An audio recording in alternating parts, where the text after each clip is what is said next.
जय श्री राधे। माघ मास महत्तम 8वां अध्याय। यमदूत ने कहा, हे साधो, जिनके मन में दया होती है वह समस्त तीर्थ स्नान का फल पाता है। जो शास्त्रों के नियम का पालन करते हैं वह सद्गति पाते हैं। जो चारों आश्रमों के नियम के अनुसार पालन करते हैं वह ब्रह्मलोक को प्राप्त करते हैं। यज्ञ तप आदि करने वाले अनेक सुख भोगते हैं। जो ब्राह्मण लोक को त्याग कर वेद पाठ का प्रचार करता है वह हरि के चरणों में स्थान पाते हैं। जो वीर शत्रु से लोहा लेकर मारे जाते हैं वह परम गति प्राप्त करते हैं। जो अनाथ, गौ, स्त्री, ब्राह्मण और शरणागत की रक्षा करते हैं वह मोक्ष पाते हैं। जो अपाहिजों पर दया, वृद्ध, बालक, रोगी, निर्धन आदि की सहायता करते हैं वह स्वर्ग प्राप्त करते हैं। आपत्ति के समय गौ और ब्राह्मण की रक्षा करने वालों की सद्गति होती है। जो प्राणी गाय को ग्रास देकर भोजन करते हैं, कुएं, तालाब आदि बनवाते हैं और सदा जीवों पर दया करते हैं वे स्वर्ग पाते हैं। जल दान करने का महत्व सभी दानों से श्रेष्ठ है। जल दान करने से स्वर्ग के अधिकारी होते हैं। हे श्रोता, जो प्राणी नीम, पीपल, इमली, कैथ, आंवले, आम आदि के वृक्ष लगवाता है वह कभी नरक नहीं जाता, चाहे वह निपुत्र ही क्यों ना हो।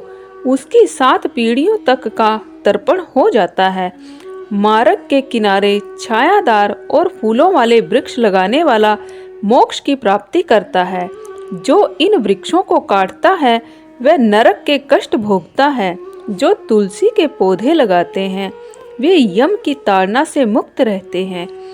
तुलसी के प्रभाव से यमदूत वहां नहीं जा सकते। तुलसी के प्रभाव से पितृगण स्वर्ग को प्राप्त करते हैं। हे वैश्य पुत्र, नर्मदा दर्शन, गंगा स्नान, तुलसी स्पर्श, इन तीनों का एक ही समान फल होता है। तुलसी की सेवा से प्राणी के सभी प्रकार के पाप नष्ट हो जाते हैं। देवता भी तुलसी की पूजा करते हैं। भगवान विष्णु के पूजन में जो तुलसी का महत्व है वह मणि, सोना, मुक्ता और पुष्पद को कदापि प्राप्त नहीं होता। तुलसी के एक पौधे लगाने का फल सहस्त्र आम के वृक्ष, 100 पीपल के वृक्ष लगाने से भी अधिक है। ऐसा प्राणी 11,000 वर्ष तक स्वर्ग का उपभोग करता है।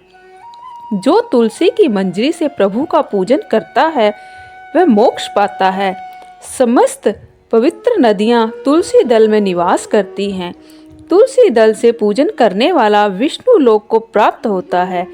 जो प्राणी तीनों समय शिव पूजन में तुलसी प्रयोग करते हैं वह विष्णु लोक को जाते हैं।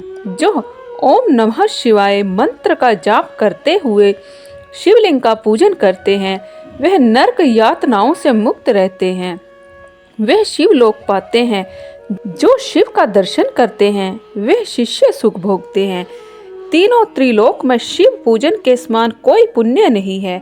यदि शिव भक्त विष्णु से द्वेष करता है तो नरक पाता है। शिव प्रसाद को स्पर्श करना तक निषेध है। जो अज्ञान अथवा लोभ के कारण शिव प्रसाद को ग्रहण करता है अथवा उसको आजीविका बनाता है वह नरक पाता है। वे प्राणी जो शिव मंदिर का निर्माण कराते हैं भगवान शिव के लोक में रुद्रों के समान विचरते हैं। ब्रह्मा, विष्णु और शिव के मंदिरों का निर्माण कराने वाला दिव्य सुख प्राप्त करता है।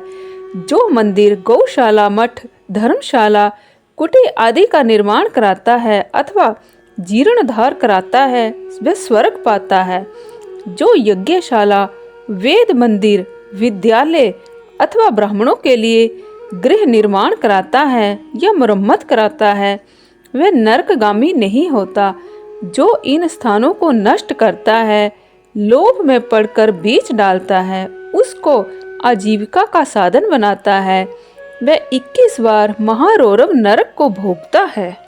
गो, ब्राह्मण, मठ, मंदिर आदि की आजीविका खाने वाला अपने परिवार सहित नरक में जाता है।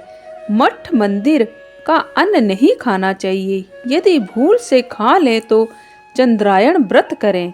यदि मठ अधिकारियों का स्पर्श हो जावे तो उस समय वस्त्र सहित स्नान करें। देवताओं के धन को खाने से नरक प्राप्त होता है। मंदिर में बगीचा लगाने वाला स्वर्ग पाता है।